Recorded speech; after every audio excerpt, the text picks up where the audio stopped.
이게 뭐야? 붙어있어! 내가 지켜줄게! 새벽 3시 폭우가 쏟아지는 폐차장에서 한 남자가 아기 울음소리를 들었습니다. 손목에 70조짜리 금팔찌를 찬 생후 2개월 아기였죠. 하지만 이 아기를 구한 남자는 유괴범으로 몰렸고 전국에 수배령이 내려집니다. 5년 전 화재 현장에서 여동생을 잃고 모든 걸 포기했던 전직 소방관. 그가 목숨 걸고 지켜낸 아기의 정체는 대한민국 최대 재벌가의 상속녀였어요. 그리고 그 뒤에는 70조 재산을 노린 충격적인 음모가 숨어 있었습니다. 생명을 구한 영웅이 범죄자가 되고 친숙부가 조카를 죽이려 한 진실. 폭풍우 속에서 시작된 이 믿기 힘든 실화 같은 이야기, 지금 시작합니다. 안녕하세요. 여러분의 이야기 친구 사연톱스입니다. 오늘 이야기도 마음에 드신다면 무료 버튼인 구독과 좋아요 꾹 눌러주세요. 항상 평안과 행운이 가득하시길 바라며 오늘의 사연 지금 바로 시작하겠습니다. 쾅, 쾅. 천둥이 하늘을 갈랐습니다. 새벽 3시 서울 외곽 국도변 주유소였어요. 폭우가 미친 듯이 쏟아지고 있었습니다. 이준혁은 낡은 사무실에서 창밖을 바라보고 있었어요. 35살 그의 눈가에는 나이보다 깊은 주름이 패여 있었습니다. 벽에 걸린 낡은 소방관 재킷이 희미한 형광등 아래 흔들리고 있었죠. 5년 전까지 준혁은 15년 경력의 베테랑 소방관이었어요. 하지만 5년 전 그날 아파트 화재 현장에서 임산부를 구하러 갔다가 모든 걸 잃었습니다. 그 임산부는 29살 여동생 지혜였어요. 불법 주차와 늦은 초기 대응으로 연기가 너무 짙었고 준혁이 도착했을 땐 이미 늦었습니다. 오빠, 우리 아기 살려줘. 지혜의 마지막 말이었어요. 여동생과 태중의 조카 모두 산소 부족으로 떠났습니다. 그날 이후 준혁은 소방관 배지를 벗었고 지금은 야간 아르바이트생일 뿐이었죠. 으앙, 으앙. 그때 희미한 소리가 들렸어요. 빗소리와 천둥소리 사이로 들려오는 아기 울음소리였습니다. 준혁의 귀가 쫑긋했어요. 15년간 화재 현장에서 생존자를 찾아내던 훈련된 청각이 반응했습니다. 아기, 준혁은 재킷을 걸치고 손전등을 집어들었어요. 문을 열자 빗줄기가 얼굴을 때렸습니다. 소리는 주유소 옆 폐차장에서 들려왔어요. 으앙, 으앙. 울음소리가 또렷해졌습니다. 준혁은 녹슨 철문을 밀고 폐차장으로 뛰어들어갔어요.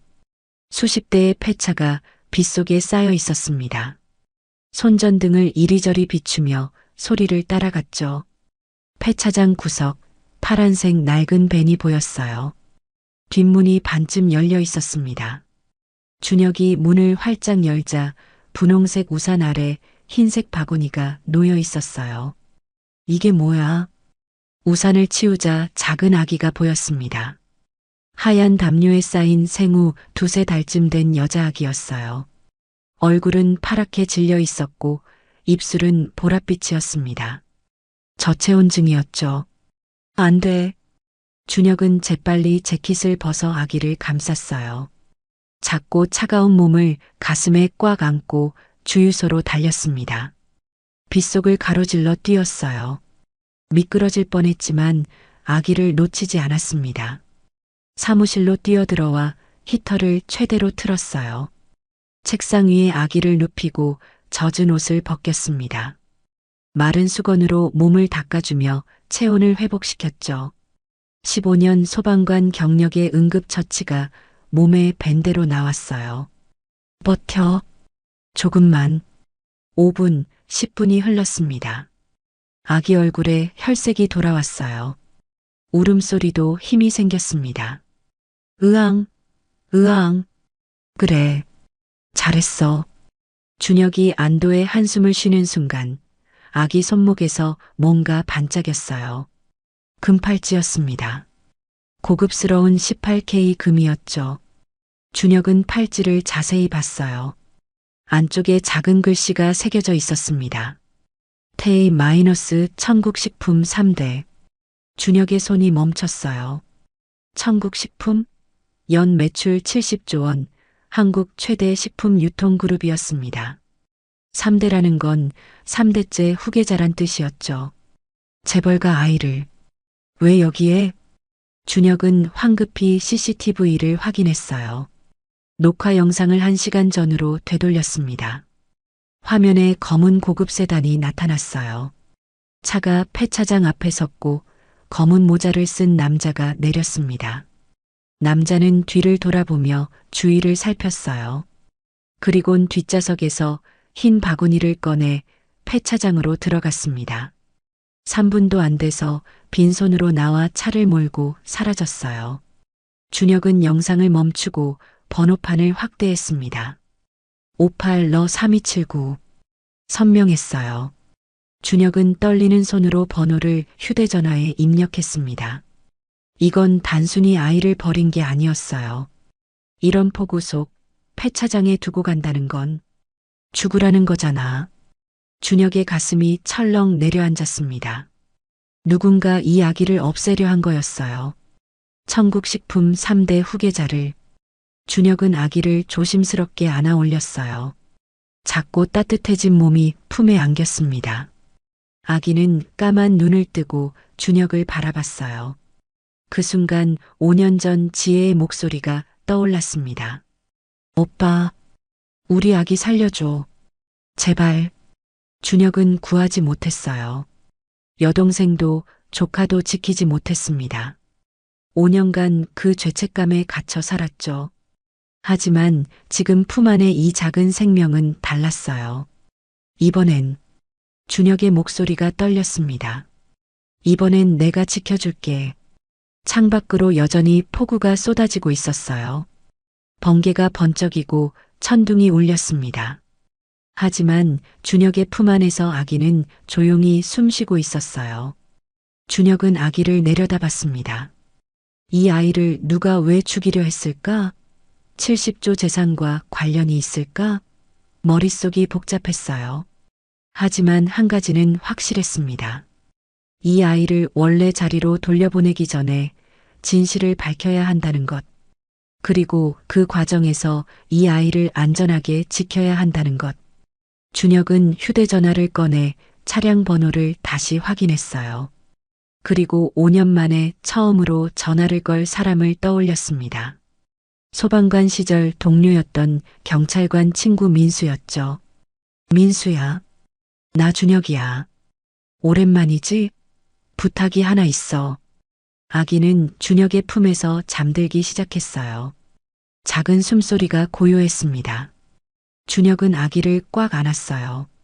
폭풍우는 계속되고 있었지만 준혁의 가슴 속엔 5년 만에 처음으로 작은 불씨가 타오르기 시작했습니다.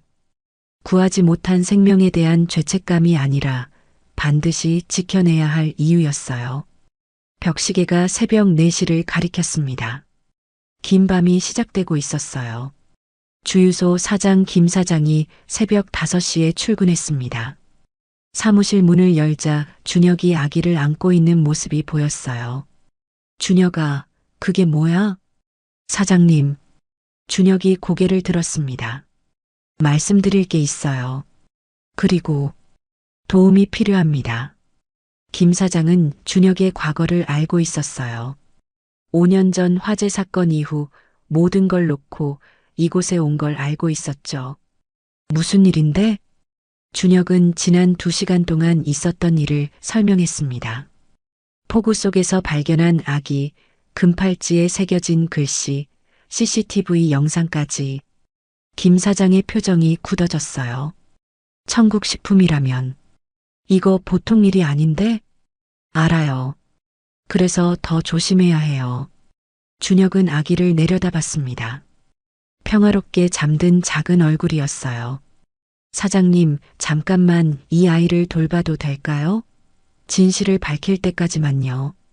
김 사장은 잠시 망설이다 고개를 끄덕였습니다. 그래. 뒤편 컨테이너 숙소를 써. 당분간은 아무한테도 말하지 마. 감사합니다. 준혁은 아기를 안고 일어났어요. 5년 만에 처음으로 해야 할 일이 생겼습니다. 지켜야 할 생명이 생긴 거예요. 밖에서는 여전히 비가 내리고 있었습니다. 준혁은 주유소 뒤편 컨테이너 숙소로 아기를 데리고 갔어요. 김 사장이 문을 열어줬습니다. 여기 당분간 써. 아무도 모르게. 감사합니다, 사장님. 컨테이너 안은 비좁았어요. 침대 하나, 작은 책상, 옷장이 전부였습니다. 하지만 따뜻했죠. 준혁은 아기를 침대에 조심스럽게 눕혔어요. 아기는 여전히 잠들어 있었습니다. 작은 가슴이 규칙적으로 오르락 내리락 했어요. 준혁은 아기를 내려다보며 무릎을 꿇고 앉았습니다. 넌 누구니? 금팔찌가 희미한 불빛에 반짝였어요. 천국식품 3대, 70조 재산의 상속자. 하지만 지금 이 아이는 그저 버려진 갓난아기일 뿐이었습니다. 준혁의 가슴이 먹먹해졌어요. 아기를 보고 있자니 5년 전 그날이 떠올랐습니다. 화염에 휩싸인 아파트, 연기로 가득 찬 복도, 그리고 오빠, 우리 아기. 지혜의 목소리가 귓가에 맴돌았어요. 준혁은 눈을 감았습니다. 5년이 지났지만 그날은 여전히 생생했죠. 그날 준혁은 출동 신호를 받고 소방차에 올라탔어요. 대치동 아파트 화재, 15층의 임산부 고립. 동료들과 함께 현장으로 달렸습니다. 하지만 아파트 앞에는 불법 주차된 차량들이 진입로를 막고 있었어요. 소방차가 제대로 접근할 수 없었죠. 귀중한 10분을 낭비했습니다. 빨리 비켜. 동료가 소리쳤지만 차주인들은 나타나지 않았어요. 결국 소방차를 멀리 세우고 장비를 메고 뛰어갔습니다. 엘리베이터는 작동하지 않았어요. 계단으로 15층까지 올라가야 했죠. 준혁은 무거운 장비를 메고 계단을 뛰어 올랐습니다. 숨이 턱까지 찼어요. 10층, 12층, 13층. 연기가 점점 짙어졌습니다. 15층에 도착했을 때 준혁은 온몸이 땀으로 젖어 있었어요. 1502호. 여기야. 동료가 문을 두드렸습니다. 대답이 없었어요. 준혁은 도끼로 문을 부쉈습니다. 문이 열리자 검은 연기가 쏟아져 나왔죠. 안에 사람 있어요. 준혁은 마스크를 쓰고 안으로 들어갔어요. 앞이 보이지 않았습니다.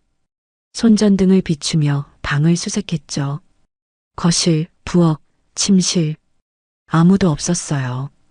준혁의 심장이 쿵쾅거렸습니다. 그때 작은 신음소리가 들렸어요. 화장실이었어요. 준혁은 화장실 문을 열었습니다. 바닥에 여자 한 명이 쓰러져 있었어요. 배가 불룩한 임산부였습니다. 준혁이 손전등을 비추자 여자의 얼굴이 드러났어요. 그 순간 준혁의 몸이 얼어붙었습니다. 지혜? 29살 여동생이었어요. 임신 8개월째였습니다. 준혁은 지혜가 이 아파트에 산다는 걸 알았지만 1502 호인 줄은 몰랐어요. 지혜야, 정신 차려. 준혁은 지혜를 안아 올렸습니다.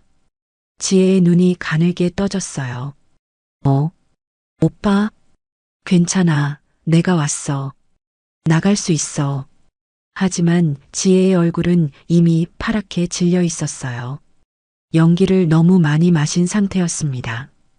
준혁은 지혜를 등에 업고 밖으로 나왔죠. 구급차가 대기하고 있었어요. 응급구조사들이 지혜를 들것에 눕혔습니다. 산소 마스크, 빨리. 준혁은 지혜의 손을 잡았어요. 지혜의 손은 차가웠습니다. 오빠. 지혜가 힘없이 말했어요. 우리 아기. 살려줘. 제발. 걱정 마, 다 괜찮을 거야. 하지만 괜찮지 않았습니다. 병원으로 가는 구급차 안에서 지혜의 의식이 흐려졌어요. 병원에 도착하자마자 응급실로 들어갔죠. 의사들이 긴급 제왕절개를 시도했습니다. 준혁은 수술실 밖에서 기다렸어요. 1시간이 지났습니다. 2시간이 지났죠. 수술실 문이 열렸어요. 의사가 나왔습니다. 표정이 어두웠어요. 유감입니다. 아기는 숨을 쉬지 못했습니다. 산소 부족으로 뇌가 손상됐고 준혁의 다리에 힘이 풀렸어요. 의자에 주저앉았습니다. 산모는, 지혜는요? 최선을 다하고 있습니다. 하지만 이틀 후 지혜도 눈을 뜨지 못했어요. 중환자실에서 조용히 떠났습니다. 29살, 너무 젊은 나이였죠. 장례식장은 조용했어요. 부모님은 눈물도 마른 상태였습니다. 준혁이 다가가자 아버지가 고개를 돌렸어요. 내가 소방관이면서 그 한마디가 준혁의 가슴을 찢었습니다. 어머니는 아무 말도 하지 않았어요. 그저 지혜의 영정 사진만 바라볼 뿐이었죠. 준혁은 그날 장례식장을 나와 사직서를 썼습니다. 15년간 지켜온 소방관 배지를 반납했어요. 동료들이 만류했지만 준혁의 결심은 확고했습니다. 미안해. 더는 못하겠어. 약혼자도 떠났어요. 오빠 잘못이 아니에요라고 말했지만 준혁은 자신을 용서할 수 없었습니다. 내가 더 빨리 들어갔다면, 내가 더 빨리 찾았다면, 자책은 끝이 없었어요. 준혁은 모든 것을 놓았습니다. 친구들과의 연락을 끊었고 서울을 떠났죠. 외곽의 작은 주유소에서 야간 아르바이트를 시작했어요. 5년이 흘렀습니다. 하지만 죄책감은 사라지지 않았어요. 으앙. 아기의 울음소리에 준혁은 정신을 차렸습니다. 눈을 뜨니 눈가가 젖어 있었어요. 준혁은 서둘러 눈물을 닦았습니다. 아기가 깨어나 울고 있었어요. 배가 고픈 모양이었습니다. 준혁은 당황했죠. 분유도 없고 기저귀도 없고 아기 옷도 없었어요. 잠깐만 기다려. 준혁은 재킷을 걸치고 컨테이너를 나섰습니다. 새벽 5시, 아직 어두웠어요. 하지만 3km 떨어진 곳에 24시간 편의점이 있었습니다. 빗속을 달려 편의점에 도착했어요. 분유, 젖병, 기저귀, 물티슈, 아기 옷을 샀습니다. 점원이 이상하다는 듯 쳐다봤지만 준혁은 신경 쓰지 않았어요. 컨테이너로 돌아왔을 때 아기는 더 크게 울고 있었습니다. 준혁은 서둘러 분유를 탔어요. 물 온도를 확인하고 젖병에 담았죠. 자, 이제 괜찮아. 아기를 안아 올려 젖병을 입에 대줬습니다. 아기는 본능적으로 빨기 시작했어요. 작은 입이 열심히 움직였죠. 준혁은 아기를 안고 앉았어요. 젖병을 물린 채 아기를 바라봤습니다. 작고 연약한 생명이었어요. 넌 이름이 뭐니? 금팔찌에는 태희라고 새겨져 있었습니다.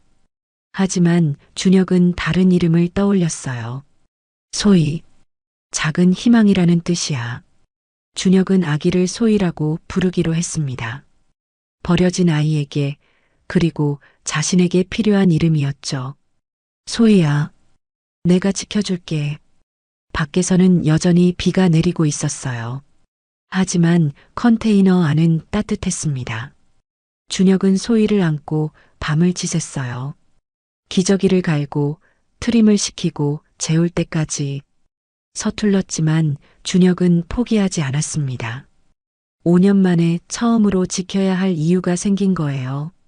새벽 6시 소희가 잠들었습니다. 준혁도 옆에 누워 눈을 감았어요. 피곤했지만 마음은 이상하게 평온했습니다. 구하지 못한 생명에 대한 죄책감이 이제는 지켜야 할 책임으로 바뀌고 있었어요. 준혁은 소희의 작은 손을 잡았습니다. 미안해, 지혜야. 오빠가 늦어서. 하지만 이번엔 다를 거야. 창밖으로 동이 트기 시작했습니다. 사흘째 아침이었습니다. 소희는 컨테이너 안에서 평화롭게 잠들어 있었어요. 준혁은 낡은 노트북을 켰습니다. 김 사장이 빌려준 거였죠. 천국식품. 검색창에 단어를 입력했어요. 엔터를 누르자 수백 개의 기사가 쏟아졌습니다. 준혁의 눈이 첫 번째 기사 제목에 멈췄어요. 천국식품 장인철 회장, 외아들 부부 항공기 추락으로 사망. 준혁은 기사를 클릭했습니다. 2주 전 날짜였어요. 기사 내용은 충격적이었습니다. 천국식품 그룹 장인철 회장의 외아들 장민재 부회장이 동남아 출장 중 경비행기 추락 사고로 사망했다는 내용이었어요. 부인도 함께 탑승했다가 숨졌죠. 유일한 손녀 생후 2개월 한국의 생존. 준혁의 손이 멈췄어요. 생후 2개월. 소희와 같은 나이였습니다. 기사는 계속됐어요. 장인철 회장은 68세, 천국식품 그룹을 일대에서 키워 연 매출 70조 원 규모로 만든 입지전적 인물이었습니다. 외아들 장민재가 유일한 후계자였는데 갑작스런 사고로 세상을 떠난 거죠. 손녀에게 70조 재산 상속, 경영권 향방 주목. 준혁은 다른 기사들도 읽었어요. 모든 언론이 같은 내용을 다루고 있었습니다. 생후 2개월 손녀가 천국식품의 최대 주주가 될 거라는 전망이었죠. 70조. 어마어마한 금액이었어요. 준혁은 소희를 돌아봤습니다. 저 작은 아기가 70조 원의 상속자라니 믿기지 않았어요. 하지만 의문이 생겼습니다. 그렇다면 왜 소희를 버렸을까? 아니, 누가 버렸을까? 준혁은 더 깊이 검색했어요. 천국식품 경영진을 입력했습니다. 새로운 정보가 나타났죠. 장인철 회장에게는 동생이 있다.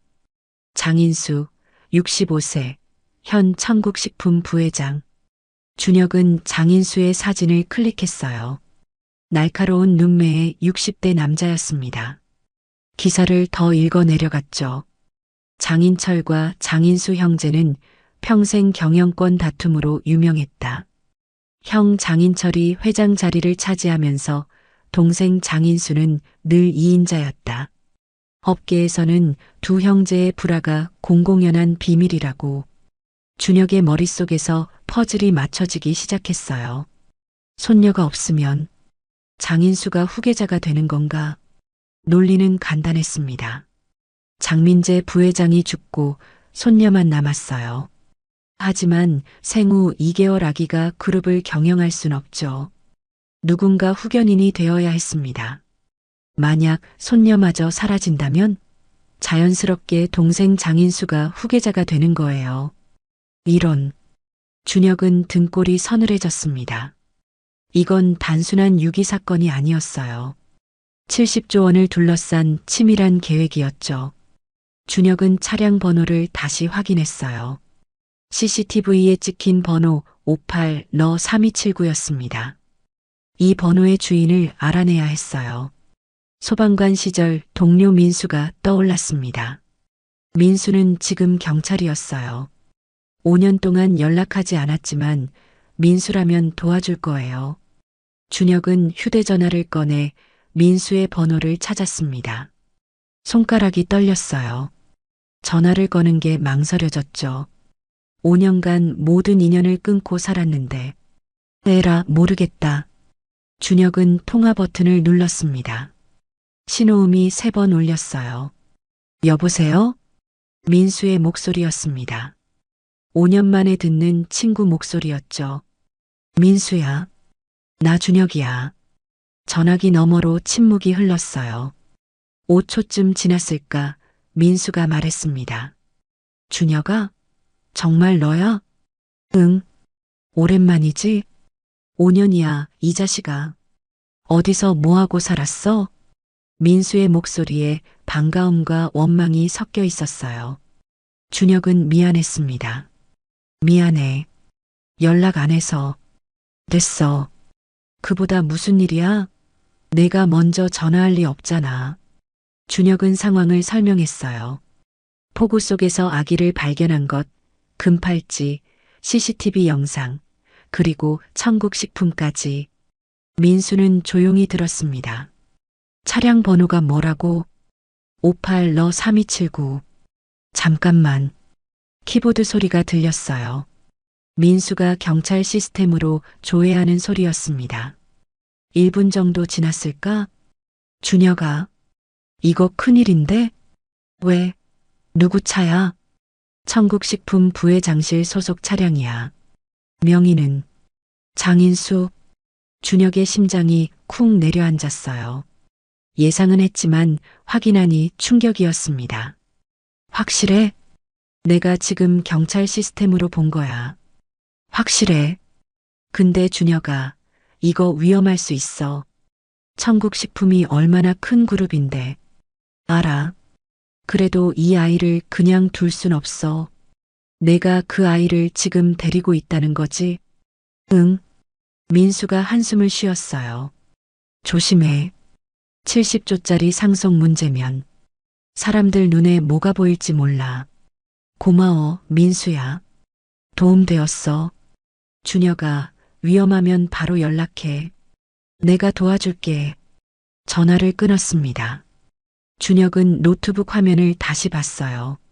장인수의 사진이 화면에 떠 있었습니다. 차가운 눈빛이었죠. 내가 소희를 버린 거구나. 준혁은 주먹을 꽉 쥐었어요. 분노가 치솟았습니다. 돈 때문에 조카를 죽이려 한 거예요. 생후 2개월밖에 안 된 아기를 폭우 속에 버린 인간이었죠. 그때 밖에서 차 소리가 들렸습니다. 준혁은 창문으로 다가갔어요. 주유소 앞에 검은색 SUV 2대가 섰습니다. 차 문이 열리고 정장을 입은 남자 5명이 내렸어요. 선글라스를 낀 남자들이었습니다. 분위기가 심상치 않았죠. 준혁의 심장이 빨라졌어요. 올게 왔구나 하는 생각이 들었습니다. 남자들이 주유소 사무실로 걸어갔어요. 김 사장과 대화하는 모습이 보였습니다. 준혁은 재빨리 소희를 안아 올렸어요. 조용히 해야 돼, 소희야. 소희는 다행히 잠들어 있었습니다. 준혁은 아기를 품에 꽉 안았어요. 남자들이 주유소 주변을 둘러보기 시작했습니다. 한 명이 컨테이너 쪽을 가리켰어요. 다른 남자가 고개를 끄덕였죠. 준혁은 재빨리 움직였습니다. 컨테이너 뒤편에는 작은 비상문이 있었어요. 김 사장이 알려준 탈출구였습니다. 문을 열고 밖으로 나왔어요. 뒷산 숲이 보였습니다. 준혁은 소희를 안고 숲으로 뛰었어요. 나뭇가지가 얼굴을 핥히고 지나갔지만 멈추지 않았습니다. 뒤에서 목소리가 들렸어요. 컨테이너 확인. 빨리. 아무도 없습니다. 주변 수색해. 준혁은 더 깊은 숲속으로 들어갔어요. 숨이 턱까지 찼지만 계속 뛰었습니다. 소희를 절대 놓칠 수 없었죠. 10분쯤 뛰었을까 준혁은 나무 뒤에 몸을 숨겼어요. 숨을 죽이고 뒤를 살폈습니다. 다행히 추격자는 보이지 않았어요. 준혁은 소희를 내려다봤습니다. 아기는 여전히 자고 있었어요. 작은 얼굴이 평화로웠죠. 미안해, 소희야. 아저씨 때문에 힘들지? 준혁은 휴대전화를 꺼냈어요. 소방관 시절 또 다른 동료 태수에게 전화를 걸었습니다. 태수야, 나 준혁이야. 급한데 숨을 곳이 필요해. 태수는 놀란 목소리로 물었어요. 무슨 일이야? 나중에 설명할게. 지금은 시간이 없어. 강원도에 폐쇄된 소방훈련소가 있어. 한 달은 안 쓸 거야. 열쇠는 소화전 뒤에 숨겨놨어. 주소 보낼게. 고마워. 전화를 끊자 문자가 왔어요. 강원도 산속 주소였습니다. 준혁은 고개를 끄덕였어요. 일단 주유소에서 멀리 떠나야 했습니다. 김 사장의 차를 빌려야겠다고 생각했죠. 준혁은 소희를 꽉 안고 숲을 빠져나왔어요. 주유소 뒤편으로 돌아가 김 사장을 찾았습니다. 사장님, 김 사장이 놀란 표정으로 준혁을 봤어요. 준혁아, 방금 사람들이 왔었어. 아기 본 적 있냐고. 알아요. 차 좀 빌려주세요. 며칠만요. 김 사장은 망설이지 않았습니다. 차 열쇠를 건넸어요. 조심해라. 그 사람들 눈빛이 보통이 아니더라. 준혁은 고개를 숙였습니다. 감사합니다. 꼭 갚을게요. 준혁은 소희를 안고 김 사장의 낡은 경차에 올랐어요. 시동을 걸고 주유소를 빠져나왔습니다. 백미러로 주유소가 멀어지는 게 보였어요. 검은 SUV들은 아직 주변을 수색하고 있었습니다. 이제 시작이구나. 준혁은 핸들을 꽉 잡았어요. 강원도까지는 3시간이었습니다. 소희를 지켜내야 했어요. 무슨 일이 있어도 경부고속도로였습니다. 준혁은 김 사장의 낡은 경차를 몰고 북쪽으로 달리고 있었어요. 뒷좌석에는 편의점에서 산 카시트에 소희가 누워 있었습니다. 괜찮아, 소희야. 조금만 참아. 태수가 알려준 폐쇄된 소방훈련소에 도착하면 당분간은 안전할 거예요. 준혁은 그렇게 믿고 싶었습니다. 고속도로는 한산했어요. 오후 2시, 평일이라 차가 많지 않았죠.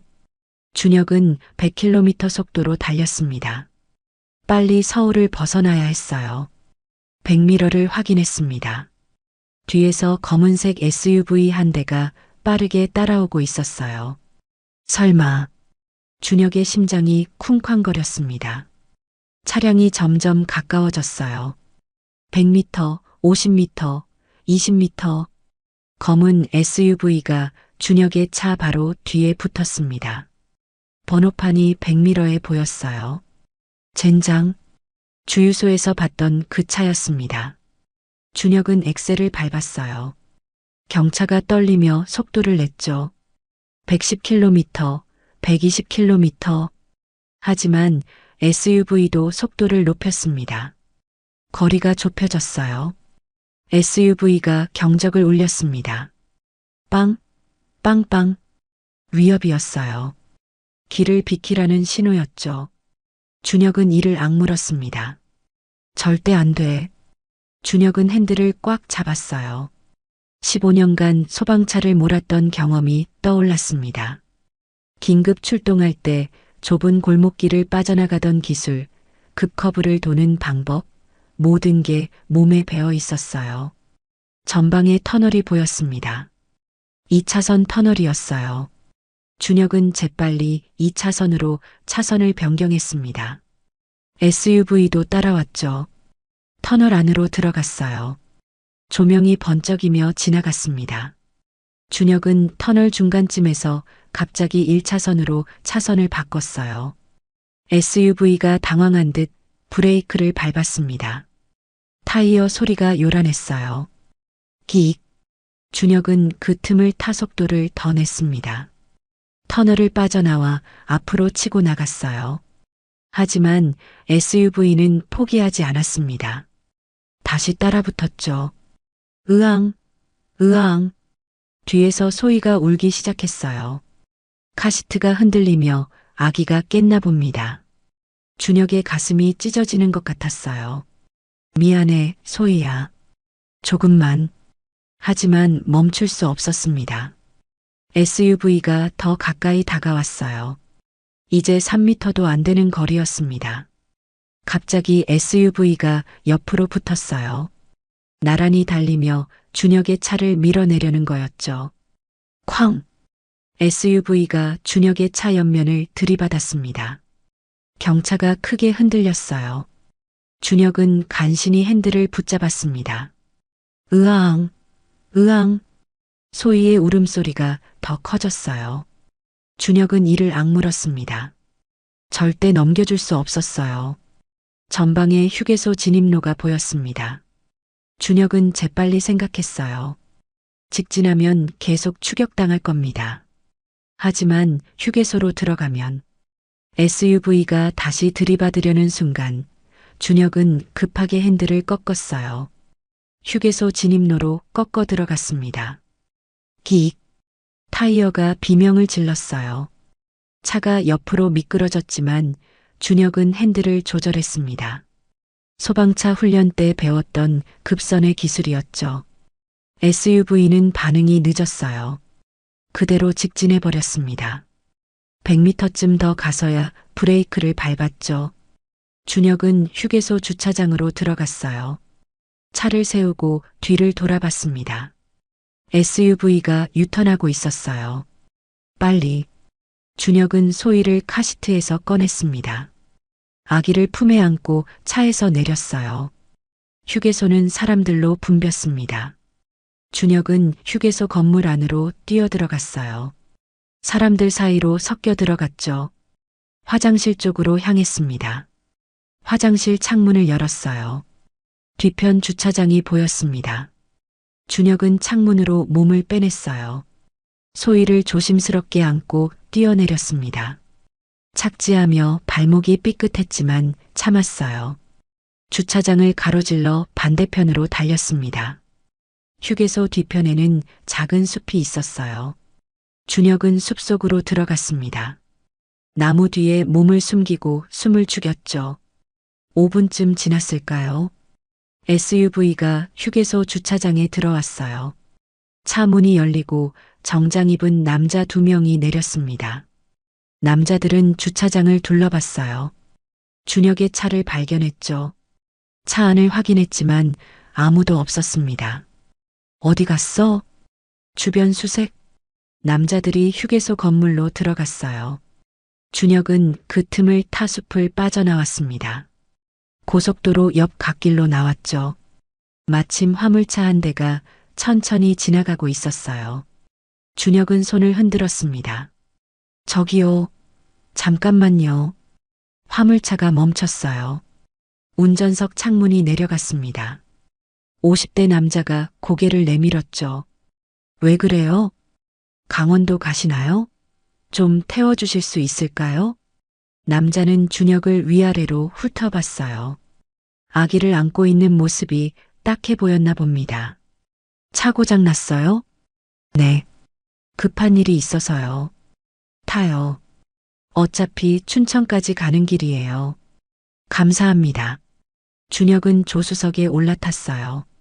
소희를 무릎에 안았습니다. 화물차가 다시 출발했죠. 애기 귀엽네요. 몇 개월이에요? 2달이요. 아이고 어린데. 어디 급한 일이라도 있어요? 네. 가족이 아파서요. 거짓말이었지만 어쩔 수 없었어요. 운전사는 더 묻지 않았습니다. 화물차는 고속도로를 달렸어요. 준혁은 백미러로 뒤를 확인했습니다. SUV는 보이지 않았어요. 1시간이 지났습니다. 춘천 톨게이트가 보였어요. 여기서 내려주시면 돼요. 정말요? 춘천 시내까지 가는데. 괜찮아요. 여기서 가까워요. 그래요. 조심히 가요. 준혁은 화물차에서 내렸어요. 소희를 안고 톨게이트를 빠져나왔습니다. 택시를 잡았어요. 태수가 보낸 주소를 보여줬죠. 여기까지 가주세요. 여긴 산속인데요. 아무것도 없는 곳이에요. 괜찮습니다. 가족이 거기 있어요. 택시는 산길을 올라갔어요. 포장도로가 끝나고 비포장도로가 시작됐습니다. 30분쯤 올라가자 낡은 건물 하나가 나타났어요. 폐쇄된 소방훈련소라는 간판이 녹슬어 있었습니다. 여기에요. 감사합니다. 준혁은 택시비를 내고 내렸어요. 택시가 떠나는 소리가 멀어졌습니다. 주변은 고요했어요. 준혁은 훈련소 정문으로 다가갔습니다. 태수가 말한 대로 소화전 뒤를 확인했어요. 열쇠가 있었습니다. 문을 열고 들어갔어요. 훈련소는 오래 방치된 듯 먼지가 쌓여 있었습니다. 하지만 지붕이 있고 벽이 있었어요. 숨을 곳으로는 충분했죠. 준혁은 소희를 내려다봤습니다. 아기는 울음을 그치고 준혁을 바라보고 있었어요. 다 왔어, 소희야. 이제 안전해. 준혁은 훈련소 안을 둘러봤어요. 침대가 몇 개 있었고 부엌도 있었습니다. 전기는 나갔지만 물은 나왔어요. 창문으로 밖을 봤습니다. 산으로 둘러싸인 외딴 곳이었어요. 누구도 찾아오기 힘든 장소였죠. 준혁은 침대에 앉아 소희를 안았습니다. 긴 추격전이 끝났어요. 피곤함이 몰려왔지만 안도감도 함께 왔습니다. 괜찮아. 우리 이제 괜찮아. 준혁은 휴대전화를 꺼냈어요. 민수에게 문자를 보냈습니다. 일단 안전한 곳에 있어. 고마워. 답장이 바로 왔어요. 조심해. 청국식품 쪽에서 움직이는 것 같아. 경찰도 수배령 내렸대. 준혁의 표정이 굳어졌습니다. 수배령? 이제 준혁은 도망자가 된 거예요. 무슨 혐의로? 유괴. 청국식품에서 손녀가 유괴됐다고 신고했어. 준혁은 허탈하게 웃었습니다. 유괴라니. 준혁이 소희를 구한 건데 오히려 범죄자가 됐어요. 이해해. 조심할게. 준혁은 휴대전화를 꺼버렸습니다. 위치 추적당할 수 있었죠. 소희가 작은 손을 뻗었어요. 준혁은 소희의 손을 잡아줬습니다. 소희야, 아저씨가 범죄자가 됐네. 하지만 후회 안 해. 널 지켜낼 거야. 창밖으로 해가 지기 시작했어요. 산속은 점점 어두워졌습니다. 하지만 준혁의 결심은 더 단단해졌어요. 진실을 밝힐 때까지, 소희를 안전하게 지켜낼 때까지 멈출 수 없었습니다. 산속 훈련소에서 사흘이 지났습니다. 준혁은 소희를 돌보며 숨어 지냈어요. 낮에는 창문을 가리고 밤에만 불을 켰습니다. 외부와의 연락은 끊었죠. 하지만 준혁은 알고 있었어요. 이렇게 영원히 숨어 살 수는 없다는 걸요. 소희야. 준혁은 젖병을 물린 소희를 내려다봤습니다. 아기는 평화롭게 우유를 마시고 있었어요. 작은 손이 준혁의 손가락을 꼭 쥐고 있었죠. 이대로는 안 되겠어. 진실을 밝혀야 해. 준혁은 결심했습니다. 도망만 치면 영원히 범죄자로 남을 거예요. 소희도 평생 숨어 살아야 했죠. 하지만 세상 사람들이 진실을 알게 된다면, 장인수가 조카를 죽이려 했다는 사실을 모두가 알게 된다면 상황이 달라질 수 있었어요. 준혁은 휴대전화를 켰습니다. 꺼둔 지 사흘 만이었어요. 메시지가 쏟아졌습니다. 민수, 태수, 김 사장. 모두 걱정하는 내용이었죠. 하지만 준혁이 찾는 건 다른 번호였어요. 연락처를 뒤져 한 이름을 찾았습니다. 민호, 박민호.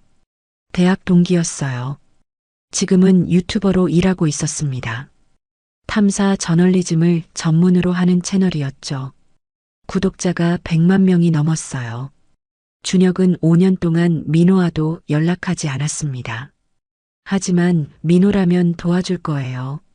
준혁은 그렇게 믿었습니다. 전화를 걸었어요. 신호음이 울렸습니다. 여보세요? 민호의 목소리였어요. 5년 만에 듣는 친구 목소리였습니다. 민호야. 나 준혁이야. 준혁이? 이준혁?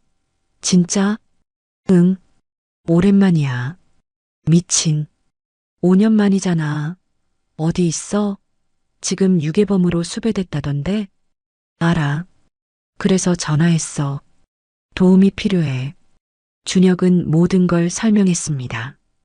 폭우 속에서 아기를 발견한 것, 금팔찌, 청국식품, 장인수, 추격전까지. 민호는 조용히 들었어요. 준혁아, 이거 진짜면 엄청난 특종인데? 증거가 있어. CCTV 영상, 차량 번호, 금팔찌 사진까지. 보내봐. 지금 당장. 준혁은 휴대전화로 찍어둔 사진들을 보냈습니다. CCTV 화면, 차량 번호판, 소희의 금팔찌까지. 1분 후 민호가 말했어요. 미쳤다. 이거 진짜네. 준혁아, 이거 영상 만들면 대박 날 거야. 그게 목적이 아니야. 진실을 알려야 해. 이 아이를 지키려면. 알아. 내가 도와줄게. 위치 보내. 내가 갈게. 민호야, 위험할 수 있어. 괜찮아. 이게 내일이잖아. 진실을 밝히는 거. 이틀 후, 민호가 훈련소에 도착했습니다. 오랜만에 본 친구는 여전했어요. 카메라와 장비를 가득 들고 왔죠. 준혁아. 두 사람은 포옹했습니다. 5년의 공백이 한순간에 사라졌어요. 소희 보자. 70조짜리 아기. 민호는 소희를 보며 놀랐습니다. 진짜 있네. 금팔찌도. 응. 이 아이 때문에 내가 유괴범이 됐어. 걱정 마. 내가 진실 밝혀줄게. 민호는 카메라를 설치했어요. 준혁을 인터뷰하기 시작했습니다. 준혁 씨, 처음부터 차근차근 말씀해 주세요. 준혁은 카메라 앞에서 모든 걸 증언했어요. 폭우 속 발견, 저체온증, 응급처치, 금팔찌, CCTV, 장인수의 차량, 추격전까지 30분 동안 이야기했습니다. 그리고 이게 증거예요. 준혁은 금팔찌를 보여줬어요. 태의 마이너스 천국식품 3대라는 글씨가 선명했습니다. 민호는 CCTV 영상도 촬영했어요. 검은 세단이 폐차장에 들어가 바구니를 두고 나오는 장면, 번호판까지 모두 담았습니다. 완벽해. 이 정도면 증거로 충분해. 민호는 이틀 동안 영상을 편집했습니다. 준혁의 증언, 증거 영상, 금팔찌, 뉴스 기사까지 모두 넣었어요. 제목은 이렇게 정했습니다. 천국식품 70조 상속 스캔들 마이너스 버려진 아기의 진실. 준혁아, 이거 올리면 돌이킬 수 없어. 괜찮아? 준혁은 소희를 안고 있었어요. 아기는 평화롭게 자고 있었습니다. 괜찮아. 이 아이를 위해서라도 해야 해. 알았어. 올린다. 민호가 업로드 버튼을 눌렀습니다. 영상은 빠르게 퍼져나갔어요. 10분 만에 조회수 1000, 30분 만에 1만, 1시간 만에 10만. 댓글이 폭발했습니다. 이게 진짜면 장인수는 인간 쓰레기다. 아기를 폭우 속에 버리다니. 돈이 뭐길래. 소방관 형님 존경합니다. 유괴가 아니라 구조잖아요. 천국식품 불매운동 시작합니다. 2시간 만에 조회수 100만을 넘었어요. 주요 언론사들이 영상을 인용하기 시작했습니다. 천국식품 상속 스캔들, 유튜브 영상으로 폭로, 버려진 아기, 전직 소방관이 구조, 유괴 아닌 생명 구조, 장인수 부회장, 조카 살해 시도 의혹, 민호의 휴대전화가 쉴 새 없이 울렸어요. 방송국, 신문사, 온라인 매체 모두 인터뷰 요청이었습니다. 준혁아, 대박이야. 지금 조회수 300만 넘었어. 하지만 준혁은 웃지 못했어요. 소희를 꽉 안았습니다. 이제 시작이야. 천국식품이 가만히 있지 않을 거야. 준혁의 예상은 맞았습니다. 그날 저녁 천국식품이 공식 입장을 발표했어요. 유튜브 영상은 악의적 허위 사실입니다. 법적 대응하겠습니다. 하지만 여론은 이미 돌아섰어요. CCTV 영상은 명확했고 금팔찌는 증거였습니다. 사람들은 천국식품을 비난하기 시작했죠. 그리고 다음 날 아침 놀라운 소식이 전해졌습니다. 경찰, 천국식품 부회장실 압수수색, 장인수 부회장 긴급 소환, 천국식품 주가 폭락, 하루 만에 10% 급락. 민호가 뉴스를 보여줬어요. 준혁아, 경찰이 움직였어. 내 영상 때문에. 준혁은 뉴스를 봤습니다. 경찰이 천국식품 본사에 들어가는 모습이 나왔어요. 장인수가 검은 옷을 입고 경찰서로 들어가는 장면도 있었습니다. 수사 결과에 따라 엄정 대응하겠습니다. 경찰청장의 말이었어요. 여론이 비등하자 경찰도 움직일 수밖에 없었던 거죠. 그리고 그날 오후 준혁의 휴대전화가 울렸습니다. 모르는 번호였어요. 여보세요? 이준혁 씨입니까? 나이든 남자의 목소리였습니다. 권위 있고 무게감 있는 음성이었죠. 네, 그런데요. 저는 천국식품 회장 장인철입니다. 준혁의 심장이 멎는 것 같았어요. 장인철 회장, 70조 재벌, 소희의 할아버지였습니다. 제 손녀를 구해주셔서 감사합니다. 목소리가 떨리고 있었어요. 68세 노인의 목소리에는 눈물이 섞여 있었습니다. 손녀를 만날 수 있을까요? 준혁은 소희를 내려다봤어요. 아기는 평화롭게 자고 있었습니다. 회장님, 먼저 진실을 밝혀주셔야 합니다. 알고 있습니다. 이미 사내 조사를 지시했습니다. 모든 증거를 경찰에 제출하겠습니다. 정말입니까? 제 손녀를 해치려 한 사람이 누구든 용서하지 않겠습니다. 설령 그게 제 친동생이라 해도. 장인철 회장의 목소리는 단호했어요. 준혁은 그 진심을 느낄 수 있었습니다. 알겠습니다. 위치를 알려드릴게요. 감사합니다. 내일 아침에 찾아뵙겠습니다. 전화가 끊어졌어요. 준혁은 민호를 받습니다. 내일 회장이 온대. 진짜?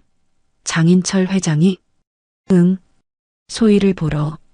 민호는 고개를 끄덕였어요. 준혁아, 내가 해냈어. 진실을 밝혔어. 하지만 준혁은 아직 안심할 수 없었어요. 아직 끝난 게 아니었습니다. 장인수가 정말 처벌받을까? 소희는 정말 안전해질까? 준혁은 소희를 꽉 안았습니다. 조금만 더 버티자, 소희야. 조금만 더. 창밖으로 해가 지고 있었어요. 긴 싸움이 끝나가고 있었습니다. 다음 날 아침 검은 고급 세단 세대가 산길을 올라왔습니다. 장인철 회장이 도착한 거예요. 준혁은 소희를 안고 훈련소 밖에 서 있었어요. 심장이 두근거렸습니다. 70조 재벌을 직접 만나게 될 줄은 몰랐죠. 차 문이 열렸어요. 68세 노인이 내렸습니다. 흰 머리, 깊은 주름 하지만 눈빛만은 날카로웠어요. 장인철 회장이었습니다. 회장은 준혁을 보더니 천천히 다가왔어요. 그리고 준혁이 안고 있는 소희를 봤습니다. 손녀, 내 손녀. 회장의 목소리가 떨렸어요. 68년을 살아온 노인의 눈에서 눈물이 흘러내렸습니다. 회장은 떨리는 손으로 소희의 뺨을 쓰다듬었어요. 민재야, 우리 손녀 살아있구나. 민재는 회장의 아들, 소희의 아버지였어요. 항공기 추락으로 세상을 떠난 장민재 부회장이었죠. 이준혁 씨, 정말 감사합니다. 회장은 준혁에게 깊이 고개를 숙였어요. 70조 재벌이 고개를 숙이는 모습이었습니다. 준혁은 당황했어요. 고개를 드십시오, 회장님. 당연한 일을 했을 뿐입니다. 당연한 일이라니요.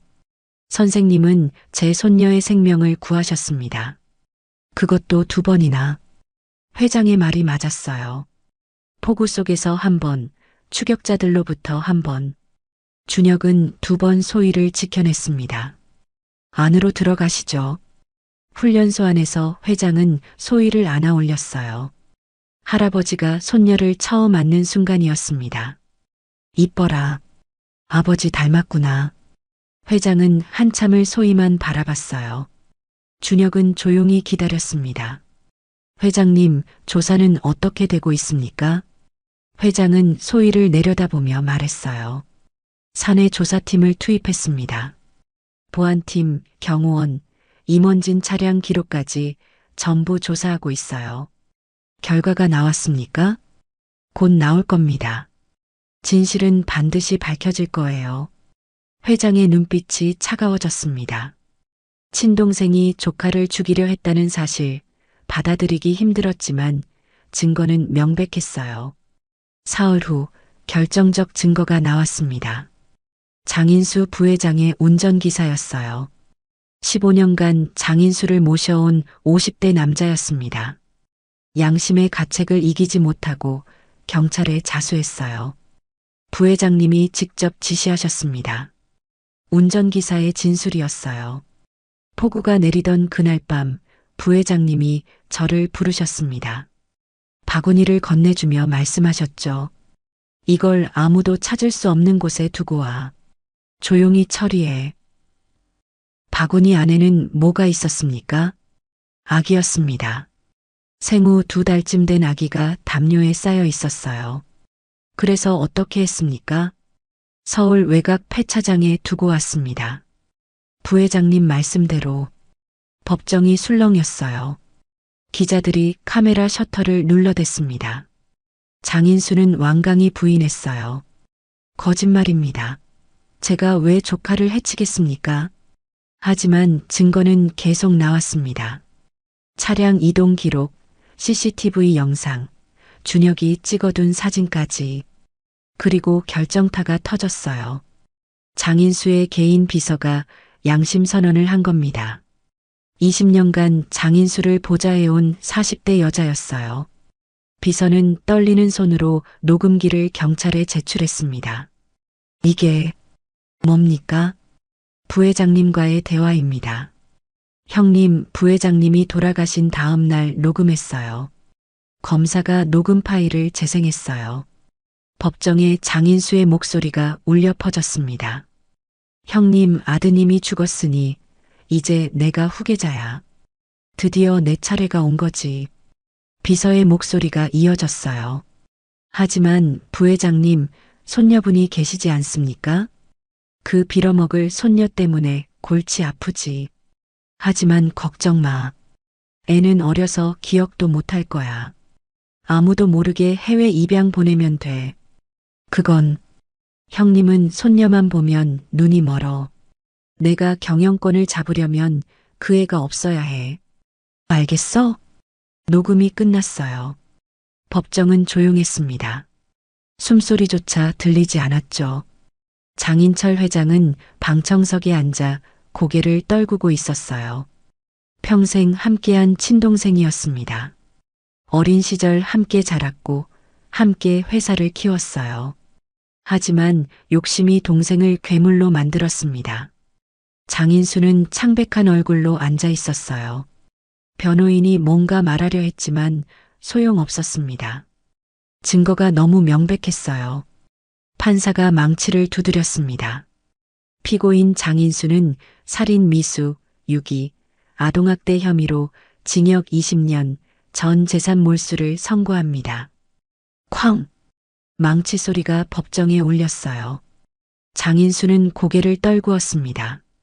법정 경위들이 다가와 수갑을 채웠죠. 형님, 형님. 장인수가 회장을 봤어요. 마지막으로 용서를 구하는 눈빛이었습니다. 하지만 회장은 고개를 돌렸어요. 동생아, 넌 이미 내 동생이 아니야. 장인수는 법정 밖으로 끌려갔습니다. 65년 인생이 무너지는 순간이었어요. 준혁은 방청석에서 모든 걸 지켜봤습니다. 소희를 안고 있었어요. 아기는 평화롭게 자고 있었습니다. 재판이 끝난 후 장인철 회장이 준혁에게 다가왔어요. 이준혁 씨, 잠깐 이야기 좀 할까요? 두 사람은 법원 복도로 나왔습니다. 회장은 창밖을 바라보며 말했어요. 선생님은 소방관이셨다고 들었습니다. 예. 하지만 5년 전에 그만뒀습니다. 5년 전 화재 사건. 선생님 동생분이셨다면서요? 준혁은 놀랐어요. 회장이 어떻게 알았을까? 조사했습니다. 선생님에 대해 모든 것을요. 회장이 서류 봉투를 건넸어요. 준혁이 열어보니 화재 조사 보고서가 들어 있었습니다. 5년 전 그날의 보고서였어요. 재분석 결과입니다. 읽어보세요. 준혁은 서류를 읽었어요. 손이 떨렸습니다. 보고서에는 명확히 나와 있었어요. 화재 대응이 늦어진 건 준혁 때문이 아니었습니다.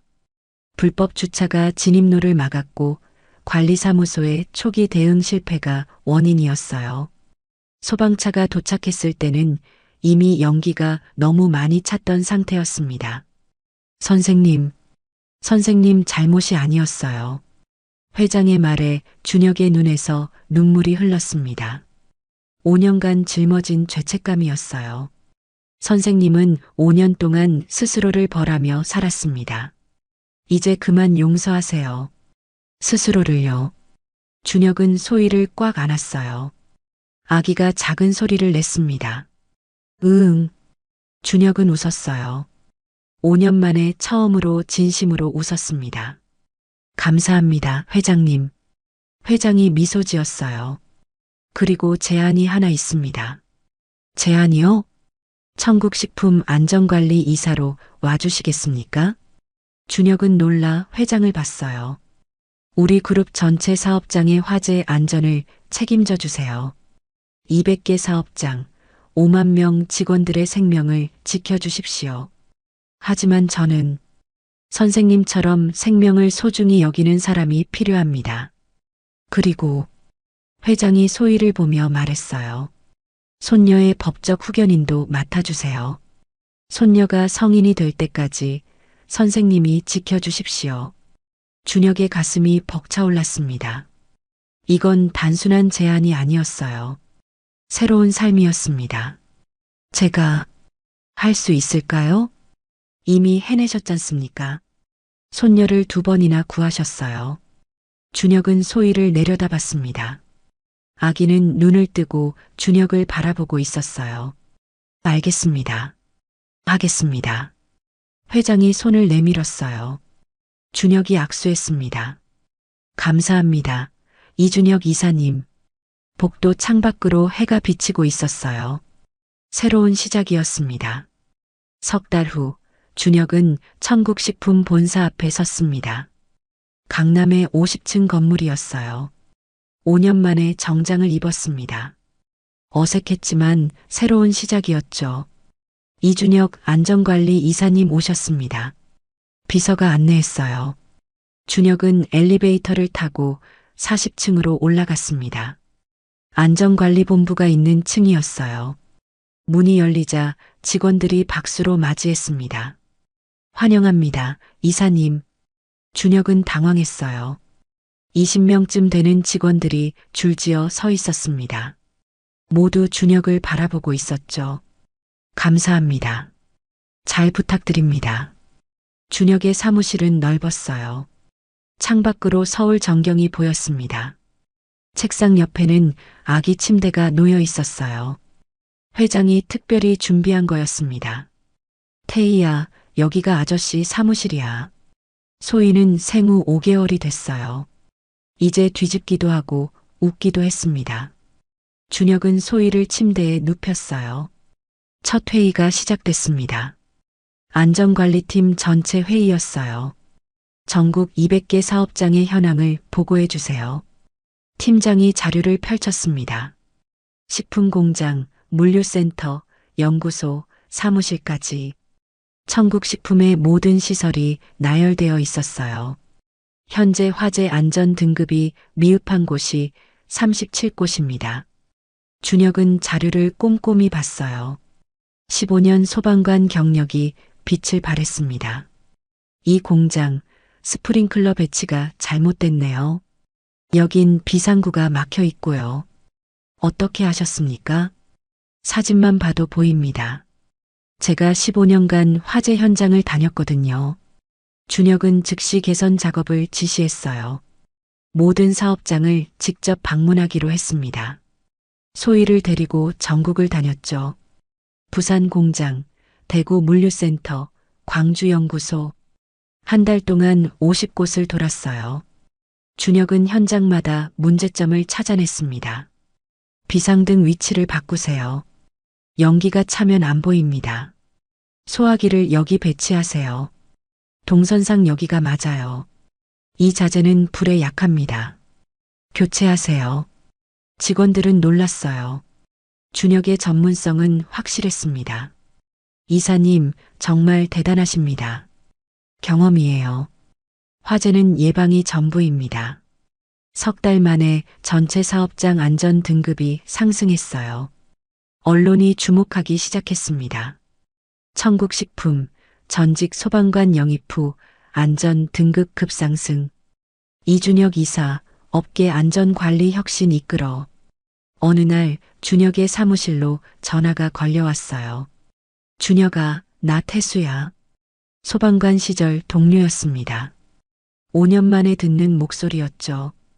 태수야, 오랜만이다. 뉴스 봤어. 너 대단하더라. 청국식품 안전관리 이사라니.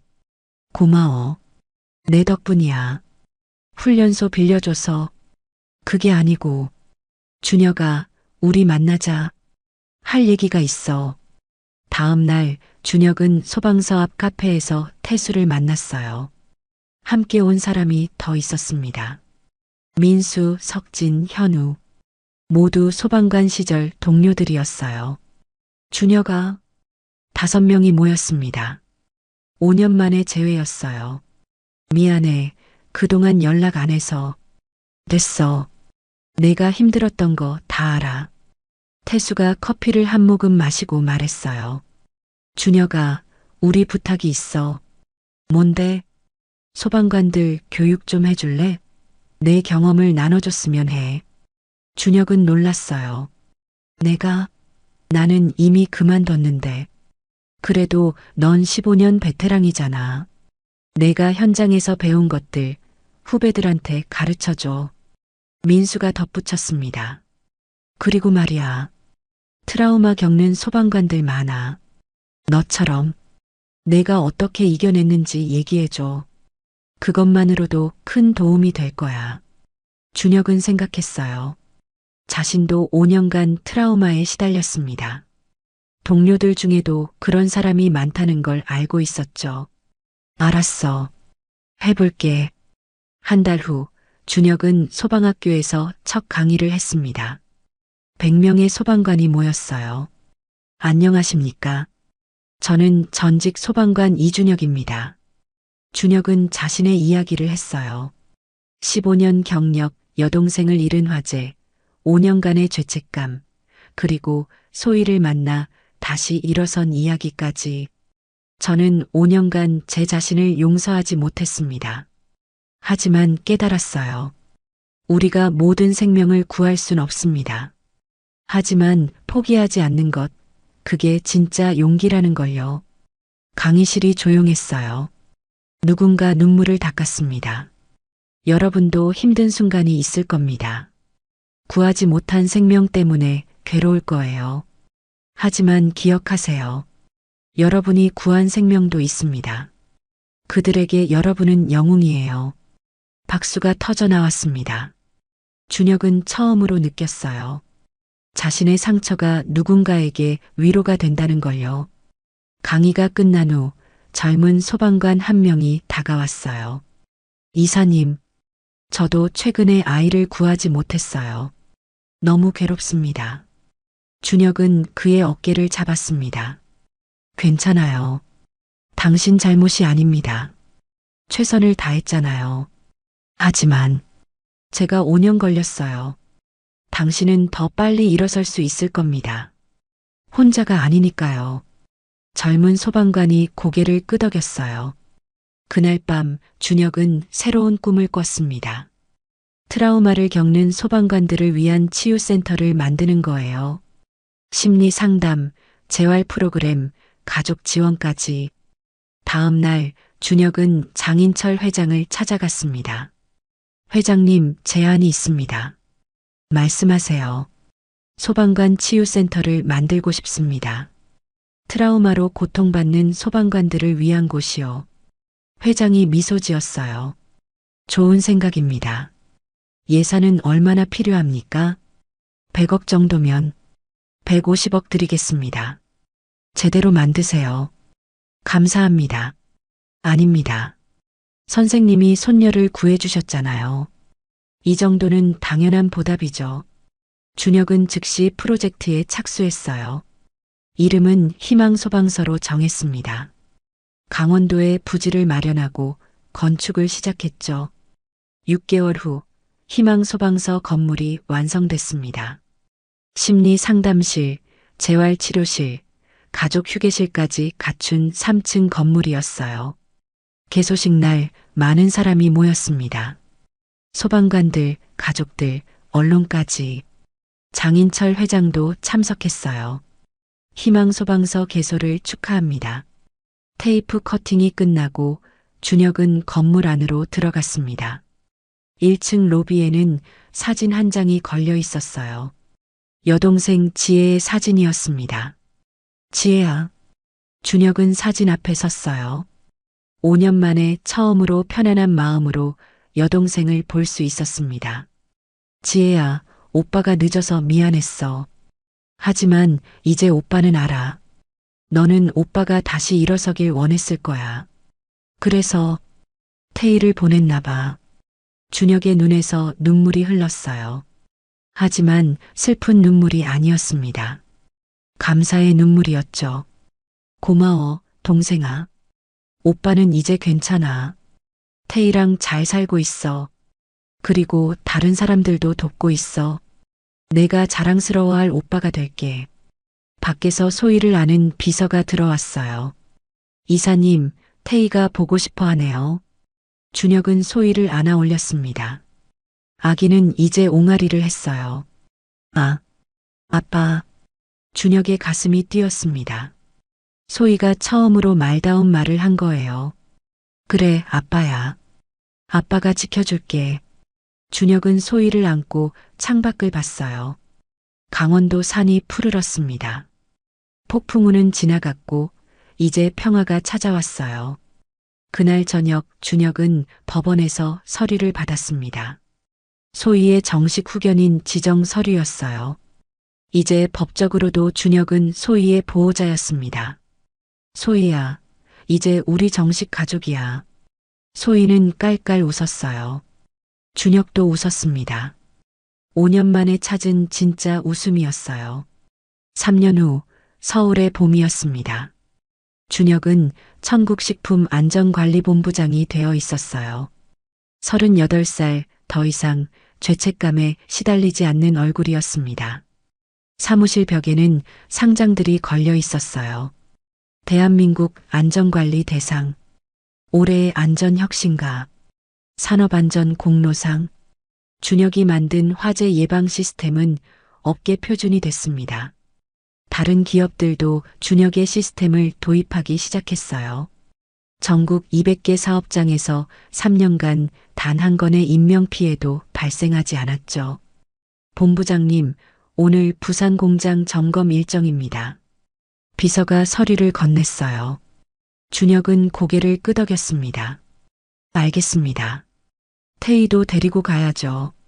네, 차 준비하겠습니다. 준혁은 사무실 안쪽을 봤어요. 4살이 된 태희가 놀이공간에서 놀고 있었습니다. 이제 제법 컸어요. 말도 또박또박했고 뛰어다니기도 했죠. 태희야, 아저씨랑 부산 갈 거야. 좋아요.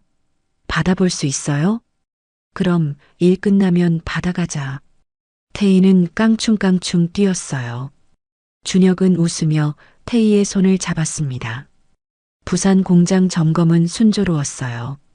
모든 안전장치가 완벽하게 작동하고 있었습니다. 직원들도 훈련이 잘 되어 있었죠. 역시 본부장님 시스템은 완벽합니다. 공장장이 엄지를 들었어요. 준혁은 고개를 저었습니다. 완벽한 건 없어요. 항상 점검하고 개선해야죠. 점검이 끝나고 준혁은 태희를 데리고 해운대 해변으로 갔어요. 봄바다는 잔잔했습니다. 아저씨, 바다 예뻐요. 태희가 모래사장을 뛰어다녔어요. 준혁은 벤치에 앉아 태희를 바라봤습니다. 4살짜리 아이는 이제 완전히 건강했어요. 폭우 속 폐차장에서 발견했던 그 작은 아기가 이렇게 자랐죠. 아저씨, 태희가 달려왔어요. 손에 조개 껍데기를 쥐고 있었습니다. 이거 예뻐요. 아저씨 줄게요. 고마워, 태희야. 준혁은 조개 껍데기를 받았어요. 태희가 준혁 옆에 앉았습니다. 아저씨, 나 커서 뭐 될까요? 태희는 뭐 되고 싶은데? 소방관이요. 준혁의 가슴이 뭉클했어요. 4살짜리 아이가 소방관이 되고 싶다니. 왜 소방관이 되고 싶어? 아저씨처럼 사람들 구하고 싶어요. 아저씨가 나 구했잖아요. 준혁은 태희를 안아 올렸습니다. 작은 몸이 품에 안겼어요. 태희야, 아저씨가 하나 알려줄게. 뭐예요? 진짜 영웅은 화려하지 않아. 그냥 포기하지 않는 사람이야. 포기하지 않는 사람? 응. 힘들어도 계속 노력하는 사람. 다른 사람을 도우려는 마음을 잃지 않는 사람. 그게 진짜 영웅이야. 태희가 고개를 끄덕였어요. 그럼 아저씨는 진짜 영웅이네요. 준혁은 웃었습니다. 3년 전만 해도 자신을 영웅이라고 생각하지 못했어요. 하지만 이제는 달랐습니다. 구하지 못한 생명이 아니라 구한 생명을 기억하게 됐죠. 서울로 돌아오는 차 안에서 태희는 잠들었어요. 준혁은 조용히 운전하며 지난 3년을 떠올렸습니다. 희망소방서는 이미 200명이 넘는 소방관을 도왔어요. 트라우마 치료, 심리 상담, 가족 지원까지 많은 소방관이 다시 일어섰습니다. 청국식품의 안전 시스템은 다른 기업들의 모델이 됐어요. 정부에서도 준혁을 자문위원으로 위촉했죠. 하지만 무엇보다 중요한 건 준혁 자신이 변했다는 거예요. 더 이상 과거에 갇혀있지 않았습니다. 저녁, 청국식품 본사 옥상 정원에 올라갔어요. 장인철 회장이 만든 정원이었습니다. 태희를 데리고 왔죠. 와, 예뻐요. 정원에는 봄꽃이 만개해 있었어요. 벚꽃, 개나리, 진달래까지 서울 야경과 어우러져 아름다웠습니다. 태희야, 여기 앉아. 벤치에 앉았어요. 태희가 준혁을 올려다봤습니다. 아저씨, 나는 왜 주유소에 있었어요? 갑작스러운 질문이었어요. 4살짜리 아이가 물을 만한 질문은 아니었지만 태희는 영리했습니다. 그건 준혁은 어떻게 설명해야 할지 고민했어요. 하지만 거짓말하고 싶지 않았습니다. 태희야, 그건 아저씨를 만나기 위해서였어. 아저씨를요? 응. 그리고 아저씨도 태희를 만나기 위해서였고, 그럼 우리는 운명이에요? 준혁은 미소 지었습니다. 그래, 폭풍우 속에서 만난 기적 같은 운명이지. 태희가 준혁의 손을 꼭 잡았어요. 작은 손이 따뜻했습니다. 아저씨, 저 할아버지 보고 싶어요. 그래. 회장님 사무실로 갈까? 네. 준혁은 태희를 데리고 회장실로 갔어요. 장인철 회장은 서류를 보고 있었습니다. 할아버지. 태희가 달려갔어요. 회장이 태희를 안아 올렸습니다. 우리 손녀 왔구나. 오늘 부산 갔다 왔지? 네. 받아봤어요. 너무 예뻤어요. 회장이 웃었어요. 71세 노인의 얼굴에 주름이 깊어졌지만 웃음은 여전히 따뜻했습니다. 준혁 본부장, 수고했네. 아닙니다, 회장님. 부산 공장 보고서 봤어. 완벽하더군. 자네 덕분에 우리 직원들이 안전하게 일하고 있네. 제 일일 뿐입니다. 회장이 창밖을 봤어요. 3년 전 자네가 손녀를 구해줬을 때 난 절망하고 있었네. 아들을 잃고 동생한테 배신당하고. 하지만 자네가 희망을 줬어. 회장님. 아니, 태희가 희망을 준 거야. 그리고 자네가 그 희망을 지켜줬고. 준혁의 호출기가 울렸어요. 긴급 알림이었습니다. 본부장님, 대전 물류센터에서 소규모 화재 경보 발생했습니다. 준혁은 즉시 휴대전화를 확인했어요. 시스템 화면이 떴습니다. 상황은 자동 스프링클러 작동했고 직원들 전원 대피 완료했습니다. 소방서 출동 중입니다. 인명 피해는 없습니다. 시스템이 조기 감지해서 모두 안전하게 대피했습니다. 준혁은 안도의 한숨을 쉬었어요. 시스템이 제대로 작동한 겁니다. 좋아요. 현장 보고서 올려주세요. 네, 본부장님. 회장이 물었어요. 괜찮나? 예, 시스템이 완벽하게 작동했습니다. 인명피해 없어요. 준혁은 웃었어요. 3년간 단 한 건의 인명피해도 없었습니다. 화재는 완전히 막을 수 없지만 예방할 수 있었어요. 그게 준혁이 하는 일이었죠. 할아버지, 아저씨 대단해요. 태희가 박수를 쳤어요. 준혁은 태희를 안아 올렸습니다. 태희 덕분이야. 태희가 아저씨한테 용기를 줬거든. 정말요? 응. 태희를 지키면서 아저씨도 다시 일어설 수 있었어. 준혁은 창밖을 봤어요. 서울 야경이 반짝였습니다. 3년 전 폭우가 내리던 그 밤이 떠올랐어요. 폐차장에서 울고 있던 작은 아기, 저체온증으로 파랗게 질린 얼굴. 그 아기가 이제 4살이 됐습니다. 건강하게 자라서 소방관이 되고 싶다고 말하는 아이가 됐죠. 아저씨, 태희가 준혁의 뺨을 쓰다듬었어요. 왜 태희야? 사랑해요. 준혁의 가슴이 뜨거워졌습니다. 눈가가 촉촉해졌어요. 나도 사랑해, 우리 태희. 준혁은 태희를 꽉 안았습니다. 작은 몸이 품에 꼭 맞았어요. 아저씨, 우리 계속 같이 있을 거죠? 그럼 태희가 다 클 때까지. 아니, 그 이후에도. 약속이에요? 약속이야. 새끼손가락을 걸었어요. 태희가 깔깔 웃었습니다. 회장이 조용히 미소 지으며 두 사람을 봤어요. 손녀와 손녀를 구한 은인. 폭풍우 속에서 만난 두 사람은 이제 진짜 가족이 됐습니다. 준혁 본부장. 네, 회장님. 고맙네. 정말 고마워. 준혁은 고개를 숙였어요. 밤하늘에 별이 떠올랐습니다. 폭풍은 지나갔고 이제 평화가 찾아왔어요. 준혁은 더 이상 구하지 못한 생명을 슬퍼하지 않았습니다. 대신 예방으로 생명을 구하고 있었죠. 5년 전 여동생을 잃은 슬픔, 3년 전 폭우 속에서 만난 기적. 모든 것이 준혁을 여기로 이끌었습니다. 준혁은 태희를 안고 옥상 정원을 걸었어요. 봄바람이 불었습니다. 벚꽃잎이 흩날렸죠.